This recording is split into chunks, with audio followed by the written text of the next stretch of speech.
In the season of Witchcraft, the tree is missing some of its heads, which, spoilers, is actually a big deal. Someone has stolen heads from the Tree of Whispers, and it is the Wanderer's role to discover the mystery behind who is taking the heads and to what end. As you progress through the storyline, you work with the Coven, and in exchange for your help, they will give you their own powers. And then you can utilize these powers in Season of Witchcraft. If you're not familiar, the Tree of Whispers is this ancient tree with heads. You can come and ask for favors from the tree itself, but it will ask for something in return. Notoriously, no one has been able to get out of their deal with the Tree of Whispers, until now. Who is it that's been freeing these heads from the Tree of Whispers? And what are the fugitive heads themselves trying to accomplish now that they're free from the tree? And these stolen heads are scattered all around Sanctuary, causing chaos and spreading strange rot, taking over the bodies of the living. Headrotten are what happens when a head from the Tree of Whispers attempts to graft itself onto an already living creature to reclaim that life. They retain some of the tree's power. Brambles and roots grow along the inside of these creatures, bursting out and causing them to essentially have a head detach. And they don't mind sacrificing their living victims in their pursuit to live again.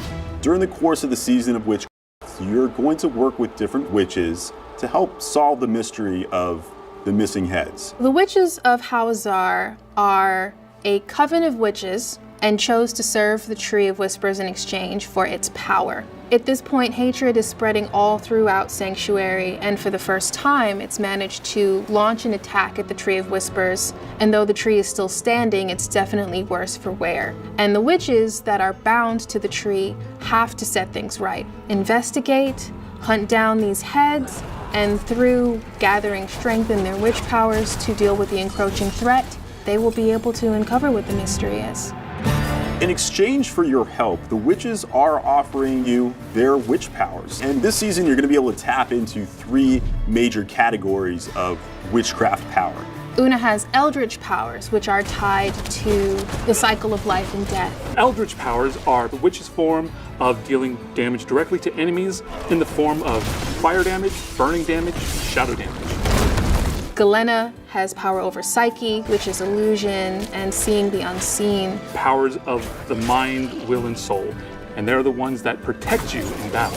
Growth and decay powers are powers of the swamp. Caden deals with the body, disease and poultices, familiars. They're the ones that decay your enemies and heal you in battle. So you might be going for a fire sorceress, for example, and decide that you want to have ancient mystical frogs helping you in some way. These are going to be things that you're going to play with to get new levels of power and unique builds that really are special to just this season. Every class can use every power for every build. There is also lost witchcraft power that can be found while you're adventuring. This is a special witchcraft powers that exists outside the purview of traditional witchcraft powers. So as players progress through the storyline and they complete Whispers, they will earn a seasonal currency. This seasonal currency is used to, 1, purchase witch powers, and also upgrade your witchcraft powers. An example of an eldritch power would be a new power, Doom Orb, an ominous orb of pure eldritch energy that circles you and burns enemies with fire damage. Doom Orb gets stronger as you slay enemies and will eventually explode. Doom Orb will also launch itself at enemies if no enemies are near you. So we do have some returning fan favorites coming back in Season of Witchcraft. Players who are fans of our franchise will remember some of these powers are from Diablo 3, specifically the Witch Doctor. Firebats is returning from Diablo 3. Those who have played the Witch Doctor also remember the Hex skill, the Toad of Hugeness. However, it's been reimagined for Diablo 4 and Season of Witchcraft.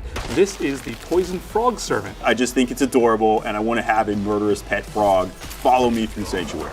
Of all the witchcraft powers, something tells me that players are probably going to be the most excited about Piran Nito. It's effectively a whirlwind of water and chomping piranhas that will just shred your enemies to pieces.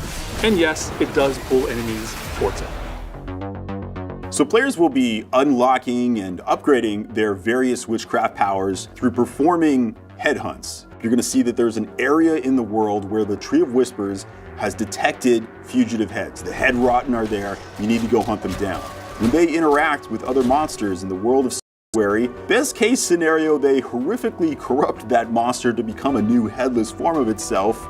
Worst case, they actually affix themselves to a monster and become a new boss-like entity that has this ancient rotting head on top of this now puppeteered body. There is a horror in them, a sort of Frankenstein-esque monster. So they have more humanoid traits, but even stronger powers. Like flaming swords they're going to be throwing at you, or they might be using poison axes that are hurled your way, or even shadow spears that tear up the ground. So these are going to be some new encounters that you've never seen before. As you perform various whispers in the area, hopefully you see briars out in the world. These are going to indicate that there's a Headrotten there. If you manage to successfully take down one of the Headrotten and claim a fugitive head, this can be returned to the witches at the Tree of Whispers, and you're going to get special seasonal Soctables as a reward. On top of that, there will be some new whispers out there. You might have a chance to help a bewitched frog, or there might be a lost wisp that needs to find its way home. As you engage in these whispers, you're going to get reputation with the witches, as well as seasonal currency that you can use to unlock and upgrade your witch powers. So we've seen a lot of great feedback from our players on what are the various features that they most want to see in Diablo 4 to make our game even better. One that's come up quite a few times is an armory. When you save a build in the armory, it's going to take a snapshot of everything currently on your character. Skill tree, paragon boards, your glyphs on those boards, and all of your gear. Players will be able to access the armory UI from any major city. You're going to be able to pursue multiple different builds on one class at the same time. This can be pretty cool when leveling up, but it's especially fun once you get into the end game.